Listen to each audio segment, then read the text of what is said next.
¿Ustedes se imaginan tener 43 años y seguir jugando 15 minutos por partido durante una temporada regular? Al nivel de una NBA, ¿no? A Vince Lamar Carter le dio el cuero para esto y bueno, con la noticia de que en el día de hoy, porque hoy estamos a día jueves 25 del 6, yo estoy grabando esto un día antes, Vince Carter finalmente se va a retirar, lo confirmó en un podcast, igual era algo que ya estaba confirmadísimo hace rato, básicamente, pero bueno, hoy confirmó esa noticia que finalmente se retira. Un jugador que en su momento era el más conocido y era el mejor de la liga y de hecho hasta el día de hoy es muy querido y muy recordado. La verdad que le tocó una era difícil, una era post-Jordan en la cual resaltaban jugadores como Kobe Bryant o como Allen Iverson. La carrera de Vince Carter empieza en el draft del 1998 cuando los Golden State Warriors, sí, los Warriors, lo draftearon como pick número 5, pero finalmente en el draft day, el mismo día, lo terminaron tradeando a los Toronto Raptors, que era una franquicia nueva realmente, sin experiencia, que 3 años atrás nada más se había unido a la NBA y habían dado asco. La verdad, en esos 3 primeros años era un desastre. Pero ni bien llegó Vince Carter a Toronto, ya empezó con su show. Además, porque al llegar a Toronto se encontró con su primo Tracy McGrady, que no sé si ustedes sabían que T-Mac McGrady era el primo de Vince Carter, dato de color. Ellos terminaron formando una dupla muy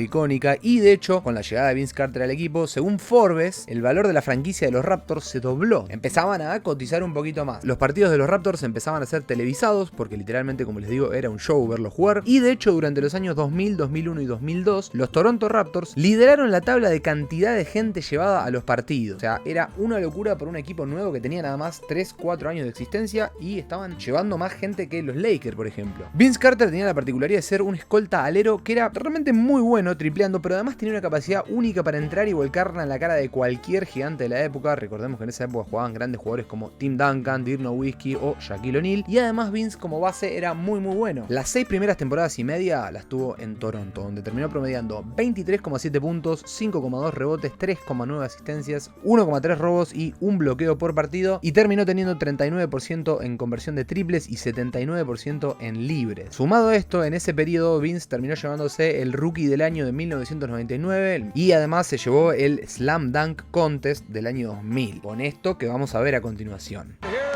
Vince Carter with his first slam dunk of the night for Vince Carter. It's the finale on the first round for Vince Carter. Oh, it did not. It's over. All right, Vince Carter with his first on the final round.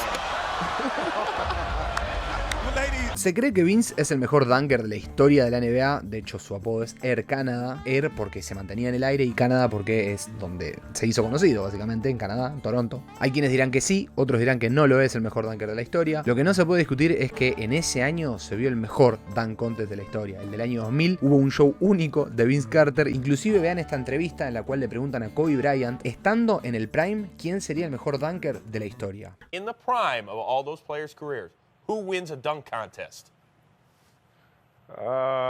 Vince. What? Yeah, I would say Vince. I got it. Ese concurso de mates del año 2000 fue un antes y un después para Vince, ya que fue donde pudo mostrar su potencial y donde los Raptors realmente quedaron enamorados de él. Y de hecho, ya les digo, después de ese slam dunk, la gente empezó a ir a ver a los Raptors, la gente quería ver los partidos de los Raptors para ver cómo hacía su propio show, algo que ya anteriormente había pasado con Michael Jordan en Chicago. Inclusive durante el año 2000, en las Olimpiadas, jugando contra Francia, ocurrió lo siguiente.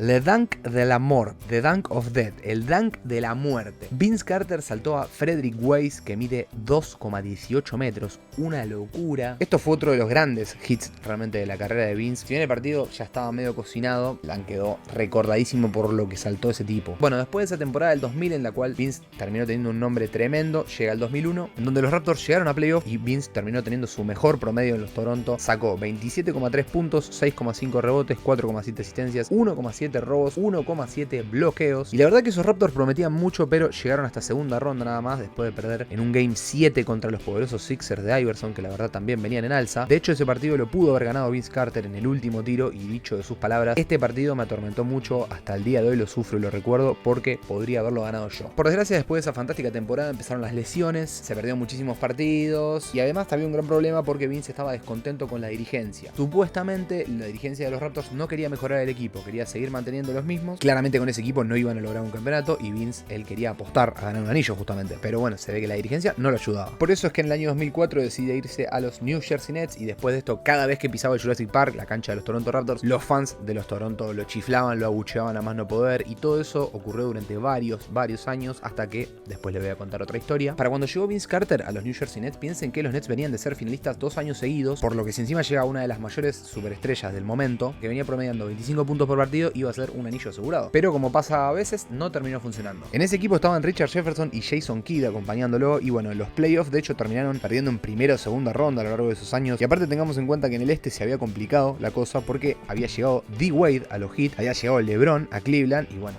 el este se puso fuerte, le empezó a costar un poquito más a los equipos como los Nets. Poco a poco se fueron perdiendo las esperanzas de que Vince gane un anillo en los Nets. Pero igualmente tenían un equipazo. No sé si equipazo, en realidad tenían un equipo con jugadorazos, porque era eso, eran buenos nombres, pero no era un buen equipo. Finalmente se quedó en los Nets hasta el año 2009, donde terminó promediando 23 puntos, 5,6 rebotes y 4,6 asistencias por partido. Después de esa temporada, un poco el hype por Vince estaba bajando, la gente se fue olvidando un poco de él, pero él seguía ahí cumpliendo. Se terminó yendo a Orlando para jugar con Dwight Howard, ahí ya tenía 32 años, obviamente no tenía la misma edad que antes, no tenía las mismas cualidades, pero él seguía estando presente. Y de hecho en el año 2010 con los Orlando Magic llega a unas finales de playoffs por fin. Pero bueno, ahí se enfrentaron a los poderosos Celtics que lo terminaron sacando la final del este y terminaron impidiendo de que Vince se quede con el anillo. Después pasó un tiempo por Phoenix Suns, donde solamente disputó 51 partidos, jugó con Steve Nash y dejó un muy buen paso. Después se fue a Dallas, donde metió un game winner muy recordado en el año 2014, pero la verdad que nada más. Pasó por los Memphis Grizzlies 3 años, en donde tuvo uno de los momentos más emotivos de su carrera. En el año 2014 piensen que ella estaba fuera de su prime, no era el dunker que era antes, era un jugador que soporteaba, un sexto hombre. Para ese entonces los Raptors cumplían 20 años como franquicia, entonces iban a preparar una celebración especial y oh casualidad que justo estaba en la ciudad Vince Carter y los Memphis se medían contra los Raptors. Bueno, la dirigencia preparó un video emotivo de los Raptors en homenaje en realidad a todos los jugadores que habían pasado por la franquicia y obviamente había un homenaje muy grande para Vince Carter porque había que agradecerle su paso por Toronto y esa de hecho fue la primera vez en la cual los hinchas de Toronto se volvieron a reencontrar con Vince Carter y encontraron ese amor que habían tenido y habían perdido. Fueron 12 años aproximadamente que Vince le tocaba ir a jugar a la cancha de los Raptors y lo abucheaban, lo silbaban, lo trataban muy mal hasta que pasó este video emotivo y bueno, por fin pudieron reencontrar su amor, que la verdad para mí los Raptors entiendo que les haya dolido la traición y todo, pero Vince los puso en el mapa, amigos, o sea, tienen que haber sido agradecidos. Después de los Memphis Grizzlies pasó por Sacramento solamente un año y pasó poco tiempo porque los Sacramento buscaban un rebuild, Vince sobraba en ese equipo y finalmente en el año 2018 termina llegando a los Atlanta Hawks, ahí solamente jugaría 2 temporadas y su último recuerdo en una cancha de básquet jugando en la NBA es en la cancha de los Atlanta Hawks, justamente jugando contra los New York Knicks, que hubiese estado bueno en realidad que hubiese sido al revés, que hubiese sido en el Madison Square Garden, le hubiese dado otro contexto, hubiese sido algo más emotivo todavía estar en una cancha como el Garden. El partido ya estaba definido, había ido a overtime y bueno, pasó esto que están viendo acá, la defensa se abrió, dejaron que Vince tire de 3 solo y que se pueda despedir finalmente de la NBA de una manera un poco injusta en verdad, porque Vince se va sin un anillo, algo increíble, un jugador de tanto nombre que no tenga un título, y se va luego de que esta pandemia nos ataque y nos deje sin un partido de despedida a Vince, algo que la verdad es un poco injusto. Igualmente en ese entonces y durante toda la temporada todo el mundo lo estaba viendo, o sea, cuando viene el tiro contra los Knicks ven que todo el mundo lo deja pasar, que lo dejan tirar libre, todos presentíamos que ese iba a ser su último triple y como les digo, con este tema de la pandemia, la NBA suspendida, los Hawks sin poder jugar playoff,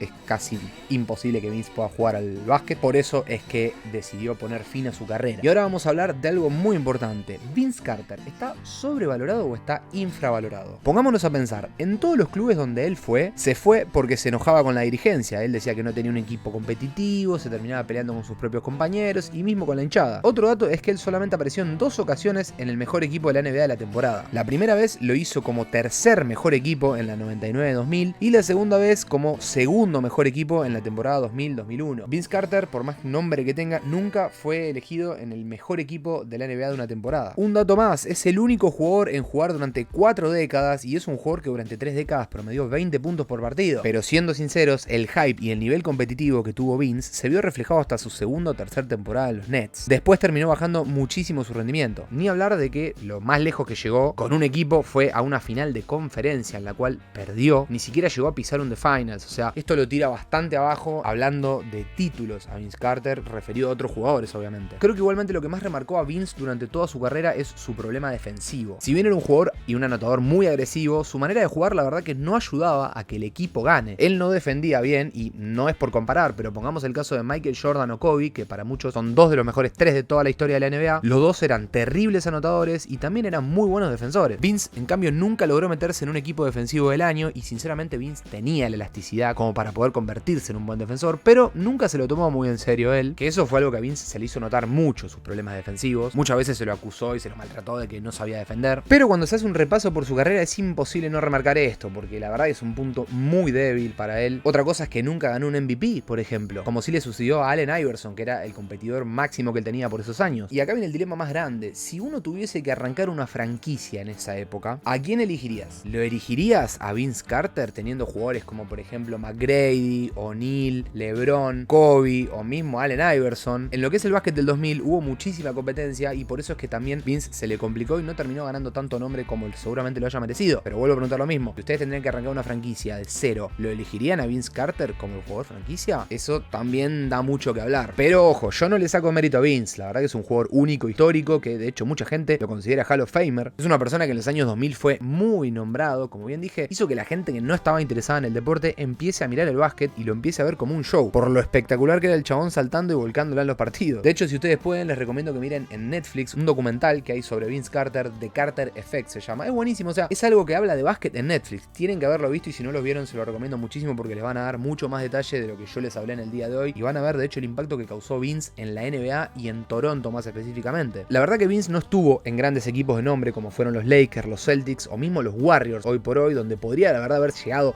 para coronarse. O sea, podría haber ido a los Warriors tranquilamente siendo un sexto hombre y ganando un anillo como para completar su carrera, pero él no lo hizo. Él siempre fue a los equipos un poco más chicos, a tratar de mostrarse un poco en los equipos más chicos, que también capaz que por eso fue que ganó tanto nombre, porque jugó en equipos donde jugaba solo, no tenía a nadie. Y eso obviamente te convierte automáticamente en el jugador franquicia de esa institución. Pero bueno, es una lástima que Vince no haya llegado, por ejemplo, en el año 2019 a los Raptors, donde finalmente consiguieron su primer anillo en la historia. Mucha gente hubiese querido ver a Vince Carter en ese equipo, mucha gente hubiese querido que Vince se retire esa temporada luego de conseguir el anillo con Kawhi Leonard, pero bueno, no se pudo dar, no le podemos reprochar nada a Vince. No hay dudas de que Vince fue y será un jugador histórico, entrará en el Hall of Fame, ya lo veremos. ¿Está sobrevalorado? ¿Está infravalorado? ¿Ustedes qué opinan? Háganmelo saber en la caja de comentarios, díganme si para ustedes Vince Carter es un jugador sobrevalorado o infravalorado, si merecería más reconocimiento, si realmente es demasiado nombrado para lo que terminó logrando, para los títulos que ganó. Y nada, creo que hasta acá vamos a llegar con el día de hoy. Quería hacer este video, tenía programado otros videos de hecho para el día de hoy, pero quise hacer quise grabarlo de cero para hablar un poco y para que quede el recuerdo por lo menos en el canal, si en algún momento esto crece, que el 25 del 6 Vince Carter finalmente anunció su retiro. Pude hacer un video hablando de él como homenaje. A mí realmente es un tipo que me gusta mucho, lo respeto mucho y la verdad se van a quedar con la duda de si para mí está sobrevalorado o infravalorado. Por eso se los dejo a ustedes que lo debatan en la caja de comentarios. Síganme en Twitter, síganme en Instagram y síganme también en Twitch, que acá es donde hago directos a diario hablando de básquet, de música, de zapas, de un montón de cosas. Así que los invito a que se pasen por el stream, que la pasamos muy bien. Suscríbanse al canal también y déjense un like en este video, que me agradecería muchísimo. La verdad es la motivación para poder seguir haciendo estos videos de básquet. Y nada más que decirles por el día de hoy. Nos vemos la próxima.